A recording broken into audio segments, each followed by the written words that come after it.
Alright, in this video we are going to put together our account service. So the way I'm going to do this is the first thing I'm going to do is all the stuff required for the retrofit side, all the stuff for the interface. Then I'm just going to go down the list of all the methods we need to implement on the live account service and implement them.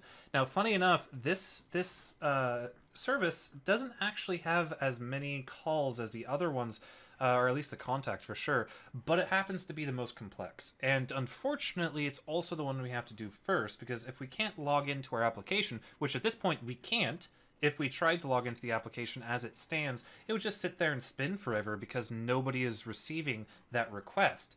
So we have to do this first. And it'll take, it'll be quite a bit of code, but it'll be worth it. And the rest of the services will be a lot easier to do.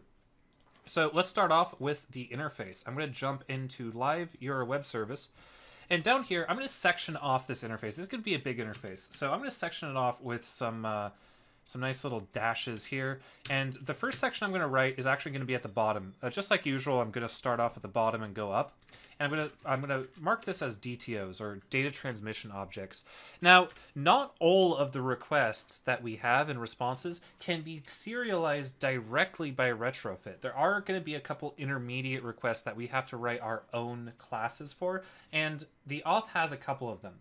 So the first, or actually one of them, and it's called a login response. And that's because I implemented the web service using the OAuth 2 implementation in ASP.NET, and it has a very particular way that it sends its response that isn't compatible with the rest of our system. So we have to create a nice little shim that'll kind of like private little request response cycle, and then convert that into something that the app understands. So I'm going to go ahead and create a public class login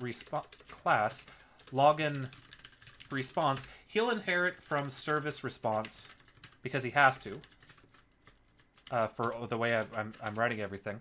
And he's going to have a public string expires, public string issued, public string token, public string token, public string error, and public string error description. Now, each one of these, I have to give them their own serialized names, and they're all capitalized, and that's because that's just because of the way that they're being the OAuth provider works. So expires, for example, is going to be .lowercase expires, and issued is issued, and token is .access token, error is error, and error description is error description. So we just have to override the convention of how GSON is going to deserialize this. Now let's write out all of our API endpoints. So the first one I'm going to do, I am going to go ahead and take this comment. I'm going to copy and paste it. I'm going to mark this as account. Something else you could do, you could write your own interface for each one of the services. So you could write your account service interface and your contact service interface and all that fun stuff.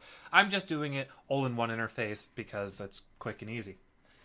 So the first one we're going to do is going to be a post request to /token. And I'm going to say form URL encoded. And then I'm going to say void login. Now this is going to be the most complex of all of our calls, because again, we're not hitting a service call that I made. We're hitting one that comes as part of the Owen's OAuth 2. And we're going to have, I'll explain what these annotations mean in a second. We'll have a field username, string username, field password, string password, field client ID, string client ID, and we'll have a field grant type, string grant type, and we'll have a callback of login response. Now this is the DTO we just made down here, and we'll call this callback. So what's going on here is I'm creating a post. Now a post request, if you're not familiar with HTTP verbs, is when you send a form. So I'm sure at some point you've submitted an online form. Like for example, I know this isn't a this really isn't a video about web APIs or anything like that. But give me a sec for the playground to load, and I'll show you guys an example of what I mean by these verbs and how the post and form URL encoded works at a kind of lower level, so you guys might get a better idea of what's going on if you're not so much of a web developer. So here we have a normal GET request, and I can come up over here into my network, and I can see that we made a GET request to urplayground.3dbuzz.com.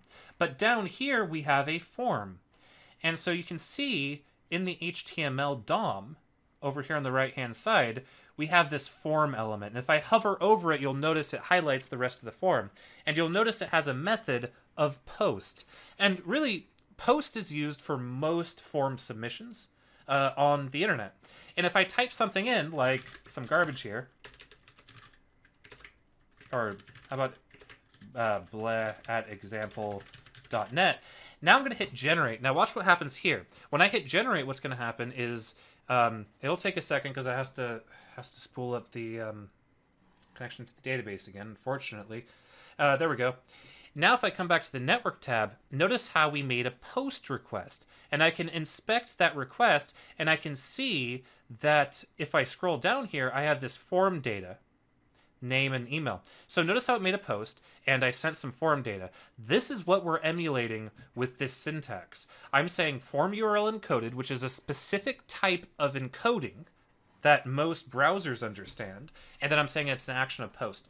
Also, in the REST world, the post verb is used to create things. So whenever you want to think of creating something, think of post. This works because we're posting to /token, and we can think of it as generating a access token. And then all of these fields are going to be sent along as form URL encoded values, which the server will understand and be able to parse. All right, let's do our login with external token. So login with external token is going to have a body of account.login with external token request, and a callback of login with external token response callback. This is how most of our calls are going to look. And he's going to be a post to /API /v1 account external tokens. That's his URL. Now, it's very important that you get these strings correct. If you don't get these strings correct, then you will receive errors that you don't have. That you'll get a 404, or if you don't get a field quite right, it won't read it. So make sure that these are spelled correctly. It doesn't matter what you spell the parameters themselves as. It just matters what's in these strings here, these string literals.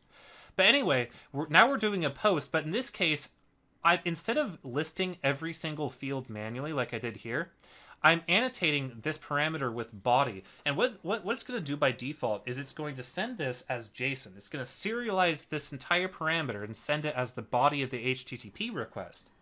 And that's exactly what we want. And then, of course, we have our asynchronous callback right here. So this is how most of our things are going to look. So we're going to have a post API v1 account. This is going to be our register method, and he's going to have a body of account.register request and a callback of account.register response callback. So again, pretty straightforward here. We're posting to the account endpoint, sending our register request as the body. Next up, let's do our API v1 account external. So this is when we register an external account. So I'm going to say register external with a body of account register with external token request, and a callback of account.register with external response callback. Also, make sure that you're getting your requests and responses in the right place, otherwise things will break. All right, so now I'm going to do a get for API v1 account. Now this get is going to be responsible for retrieving account information. It's going to be called get account. It's not going to have a request. It's just going to have a callback of account dot, in this case it's going to be login with local token request callback. So this get just basically it accepts an auth token, but the auth token exists in everything, and it's going to retrieve my account information for me. Then I'm going to have a put API v1 account, and this is going to be called update profile, and he's going to have a body of account.update profile request request with a callback of account update profile response response, or callback. Put is another HTTP verb, and the put verb is used to update things. So see how you might be able to see how things are happening in sort of a RESTful way. We post to this URL to register a new account, to create something. We get from this URL to get information about it, to receive things but not modify anything. And we put to the same URL in order to update it. And my code's written on the server in such a way that it'll recognize these verbs and do different things depending on which verb was used. All right, let's do our update avatar. This is going to be fun. This is going to be a multi-part. So I'm going to put at multi-part, and then I'm going to say put API v1 account avatar, because we're updating our avatar. And I'm going to say void update avatar. And then I'm going to say part avatar. And this is going to be of a typed file avatar with the callback of account update avatar account.avatar change avatar request, or sorry, change avatar response callback. So the multi-part is a different kind of encoding. So you notice how I have my form URL encoded, which acts like an HTML form. I use my body attribute when I want to send straight up JSON. I want to turn this object into a JSON string and send it as the complete body of the request. And then I use multi-part if I want to use multi-part. And multi-part is a type of encoding, I guess you could say, that's used to send chunks of files. It's used for file uploads. And if you want to send a file, that's what you're going to have to use. When you have a multi-part, in retrofit, you can only send parts. So notice how I marked this as a part. Instead of a body or a field, it's a part. And the parts can either be a typed file in the case of sending a file, or a typed string in the case of sending anything else. All right, let's go ahead and do a put. I'm going to do a put at API v1 account password. And this is, not surprisingly, going to be update password. This is going to have a body, so it's going to send a serialized JSON of account.changePassword request, and we'll have a callback of account change password response. So all of these are callback. All of these are asynchronous. And the last thing I want to do is my GCM registration. So put API v1 account GCM registration, and this will be void update GCM registration with a body of account dot update GCM registration request and a callback of account dot update GCM response callback. And that's it. So that is basically all of the API calls I need. So let's move on to our live account service and handle all of our events.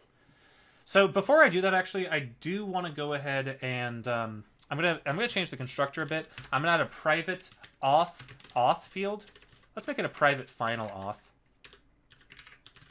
And then inside of my constructor, I'm gonna say auth equals application.getAuth. Then I'm gonna write a private method at the bottom first, and it's gonna be a helper method for every single method that involves logging in. It's going to be private void login user, and he's going to accept an account.userResponse. Remember, our user response is the base class for any of our requests that result in logging in. So in here, what I'm going to do is I'm going to say if response.auth token does not equal null and not response auth token is empty, then I'm going to say auth.set auth token to response.auth token. So if we ever got an auth token from logging in, set it here so we save it in our shared preferences and then use it for all of our subsequent requests. Then I'm going to say user equals auth get user, and I'll say user.setID. Now this is the fun part, I guess. Response.id, user.set display name, response.display name, user.set username to response.username.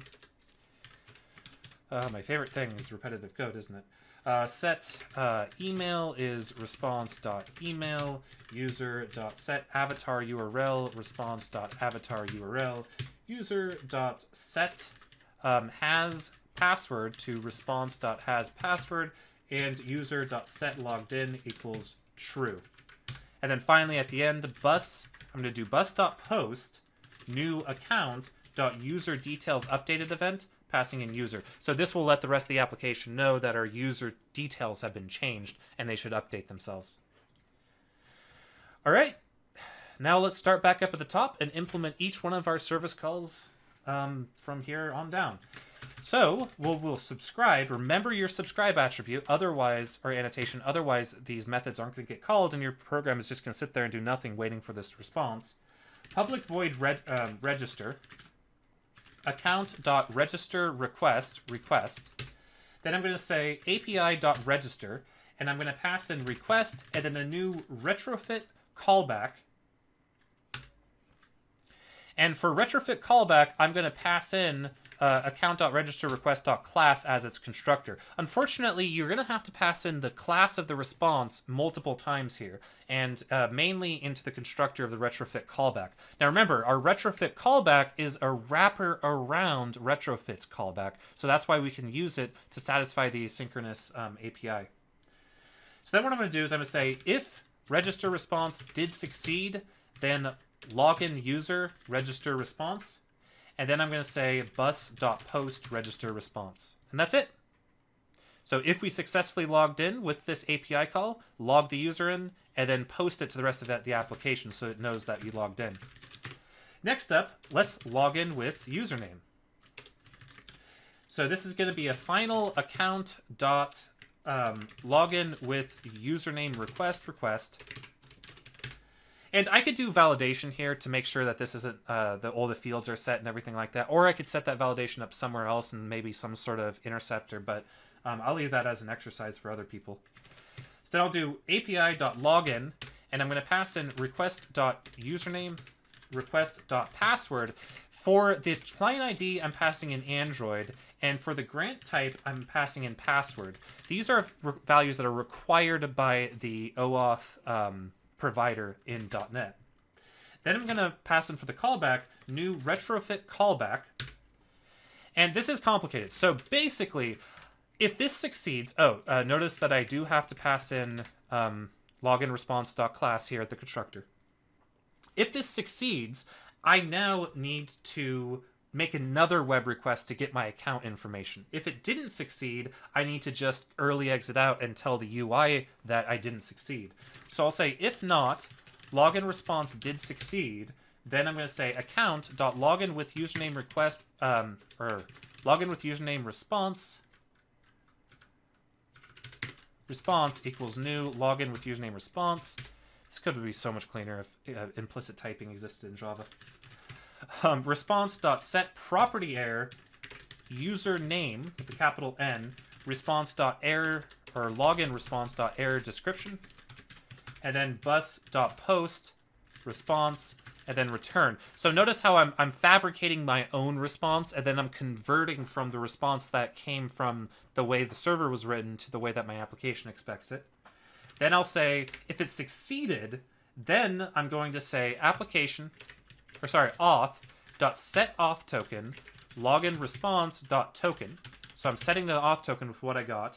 Then I'm going to say api.get account, and I'm going to pass in a new retrofit callback of account.login with local token response. And then I need to also pass that in here. And then I can go ahead and hit Alt-Enter to implement the method. So I get that code there. And it really doesn't like this for some reason. What did get account return? Login with local token response. Login with local... Oh, derp. In my... see, I made that mistake. Remember how I told you guys to get your requests and responses not mixed up? Well, I managed to do that. Make sure that this is a login with local token response. Now our code doesn't error, and by now, I now have my user information, but I have to handle errors. So if not, login with local token response did succeed, then I want to go ahead and do the same thing I did here. I want to say account.login with username response. Response equals new login with username response. Response dot set operation error. I'm going to set that to our login with token response dot get operation error, and then I'm going to post it. And then I'm going to return. Now, if this did succeed, then I'm going to say login user, login with local token response, and then bus.post login with a local token, or sorry, new account dot login with local token.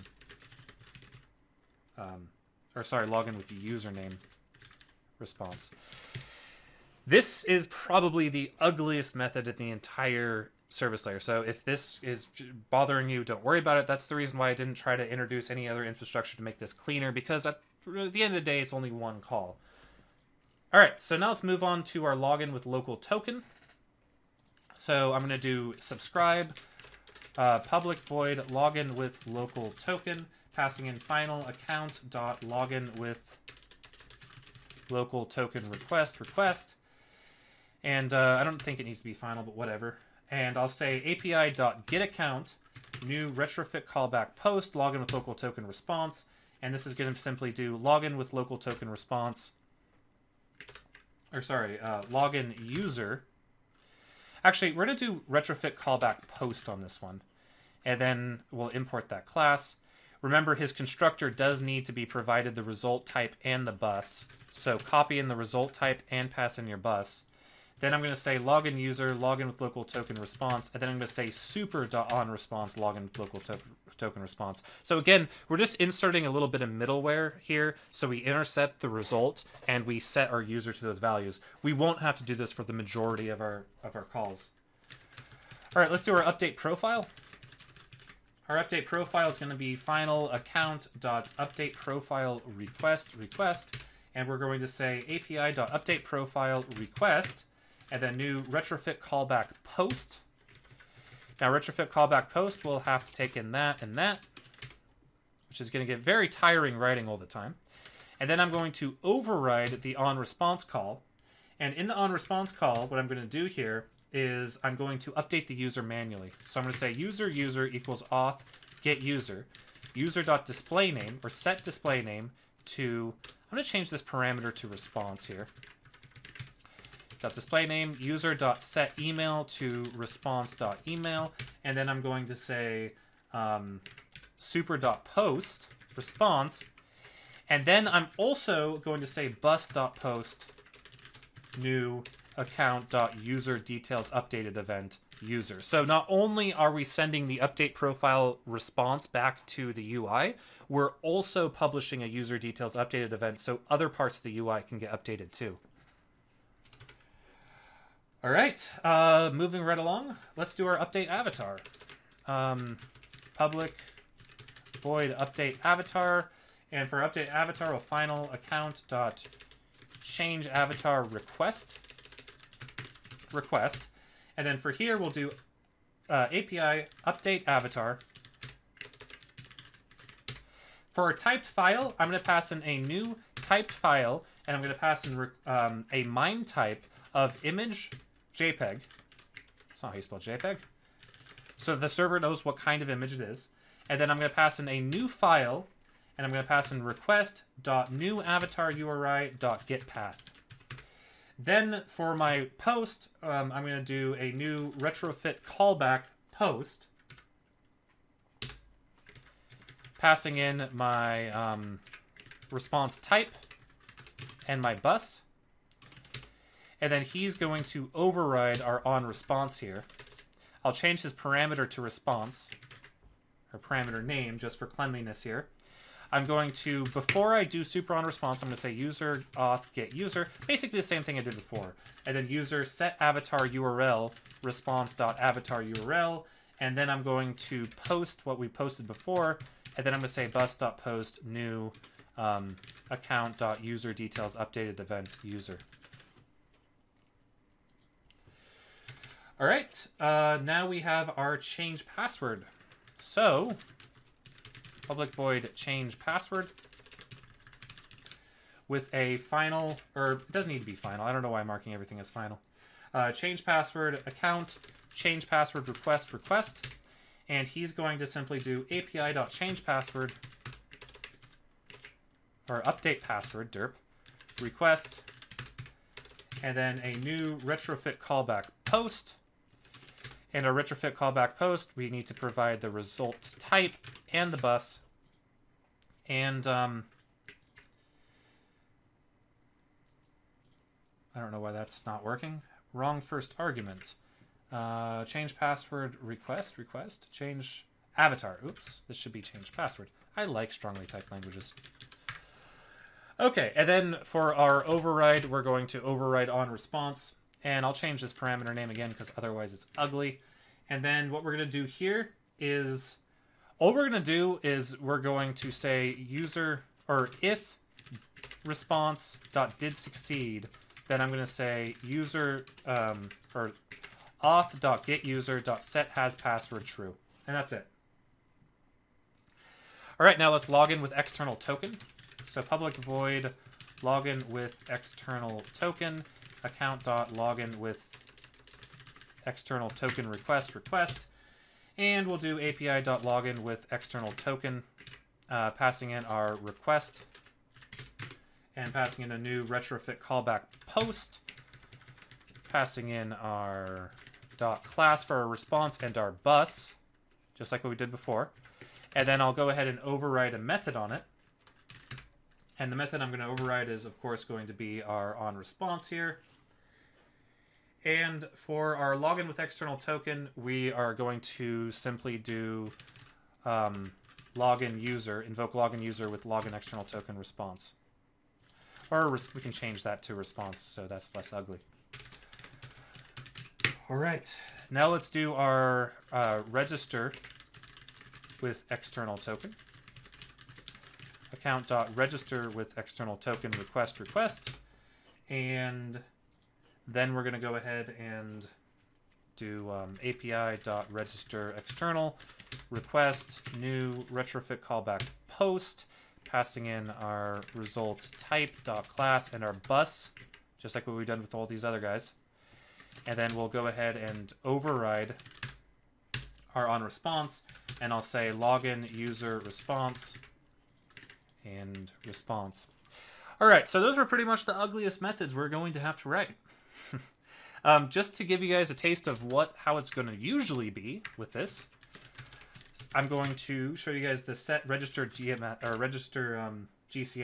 The register GCM is going to take in an account.update GCM request, and it's going to say api.update GCM, or update GCM registration, passing in request, and then passing in a new retrofit callback post.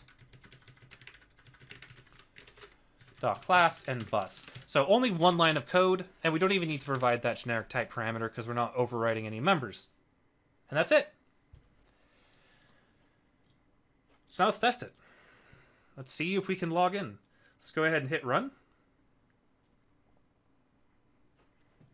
It looks like we got an error somewhere.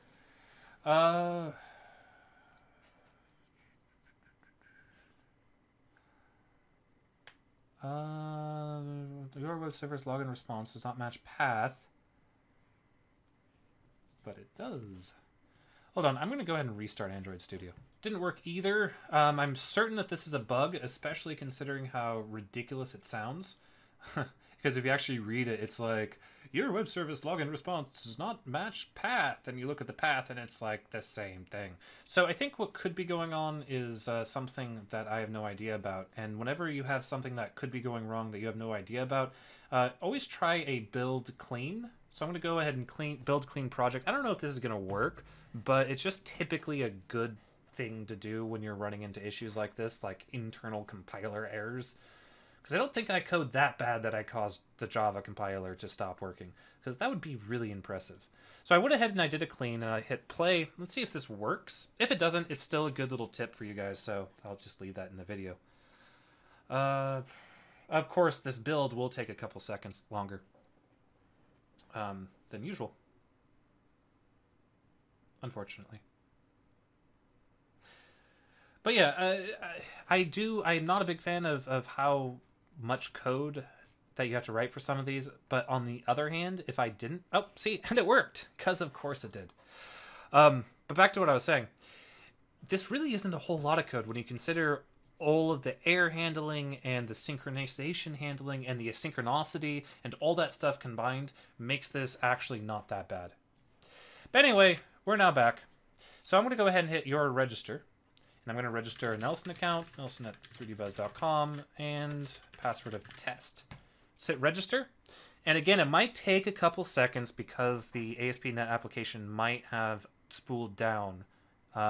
Either way, we should get a response at some point, regardless, based on how the code's written. So I'm sure it's just a matter of just waiting for a second. Another thing that I really recommend people doing is getting an HTTP proxy like Fiddler and setting that up to intercept traffic.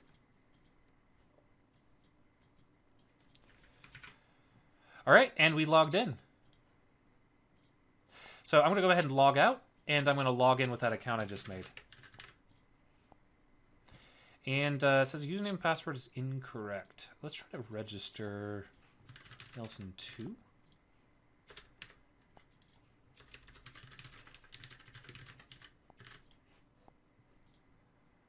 Username already taken.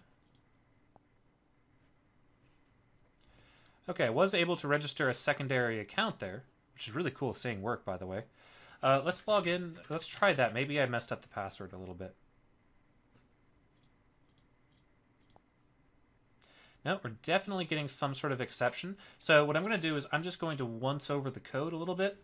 Login with username, posts to API login. Make sure I have all of these things spelled out. So client ID, grant type, username. Make sure this is Android, and that's password. Make sure the username and password is set up. Make sure that's not backwards. Make sure that's not backwards. Doesn't seem like it is, so let's see here. So one thing we can do is actually debug this. And I don't know if I've showed you guys much debugging.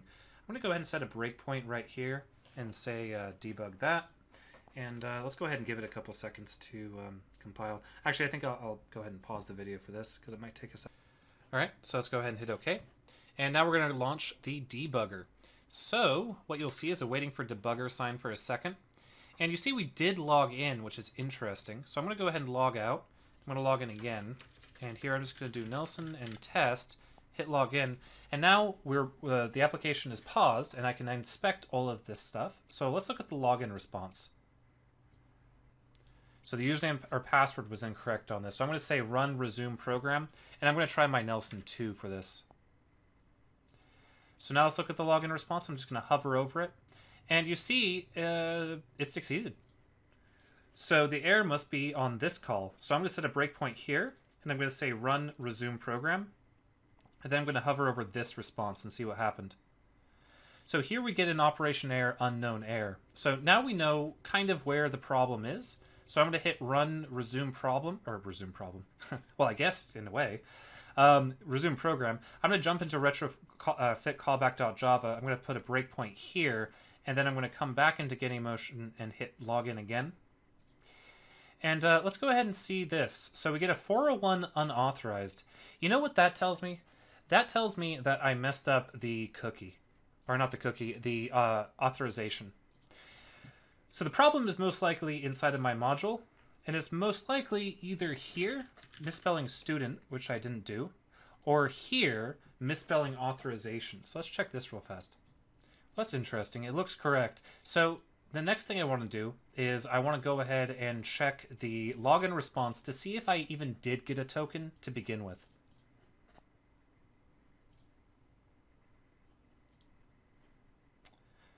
You know, that's interesting, actually. I didn't get anything. Everything is null. So most likely what's going on here is it did succeed, but, oops, I just hit run and stop. Okay. It did succeed, but it seems that my login response isn't getting deserialized properly. So let's go ahead and check this. We have access token right here and error description, and expires. Should be all correct here. And just looking over the code, I see the problem. I did a .access token right there. let's hit play instead of an access token. Oops. See, that's why an HTTP debugger would actually be pretty handy right now. I highly recommend people to go and if you're web inclined, check out Fiddler. I used that quite extensively during this development and set it up as a proxy so you can intercept all these calls. So let's do Nelson 2 test and let's log in for once. And we log in. Let's go to our profile and let's go ahead and edit our name to Nelson 3. And we got updated. Let's go ahead and update our avatar. So I'm going to go ahead and change the camera over to that. And then go to camera. And then... that's not going to load, is it? I'm just going to go to gallery. Oh, of course. Maybe if I switch the camera over.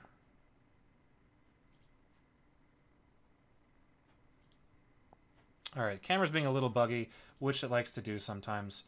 Try resetting it, I guess. Make sure that the preview is working. It is. Tap to change, go to camera. Alright, I'm going to restart my emulator. Okay, that did it. And I'm back into my guy. Also note that I was able to log in successfully. It remembered that I was logged in, remembered my auth token, and everything worked. So let's hit take a picture on that, hit OK, hit done, and it seems like we have some slight issues with our avatar here. It looks like the request did succeed. Let's see.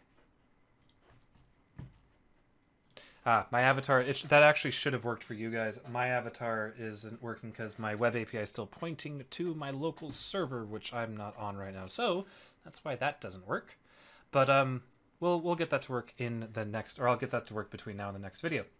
All right, guys. I'll see you guys in next time. That was a bit of a pain, I know, but it was necessary to get everything working, and I'm glad to see that our API requests are working. So it should be smooth sailing from here, because like I said before, our contact service and our message service are very, very small compared to our account service.